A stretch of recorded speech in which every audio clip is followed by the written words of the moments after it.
ராமநாதபுரம் 22வது வார்டில் தமிழக அரசின் வண்ண தொலைக்காட்சி பெட்டி வழங்கப்பட்டது. ராமநாதபுரம் நகர் 22வது வார்டு தமிழக அரசின் இலவச வண்ண தொலைக்காட்சி பெட்டியை நகர்மன்ற உறுப்பினர் கார்மேகம் வழங்கினார். அப்போது அவர் கூறும்போது, எனது 22வது வார்டில் இன்று 547 இலவச வண்ண தொலைக்காட்சி பெட்டியும் ஏற்கனவே 140 இலவச எரிவாயு அடுப்பும் எல்லோருக்கும் கொடுக்கப்பட்டு விட்டது.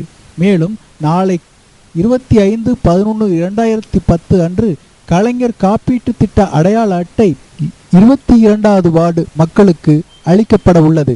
மேலும் தமிழக முதல்வர் கலைஞரின் ஆசியுடன் அமைச்சர் சூப்பா தங்கவேலன் அவர்களின் ஒத்துழைப்பின் பேரில் அனைத்து பணிகளும் முடிவடைந்து தன்னிறைவு பெற்ற வார்டாக திகழ்கின்றது என்றார். இந்நிகழ்ச்சியில் 22வது வார்டு வட்ட செயலாளர் அகஸ்டின் திரவியம், குடிமைப்பொருள் வழங்கல் வருவாய் ஆய்வாளர் மாரி, நகர் திமுக இளைஞர் அணி கார்த்திக், இளைஞர் காங்கிரஸ் மாவட்ட தலைவர் டி.கே. குமார் மற்றும் பலர் கலந்து கொண்டனர்.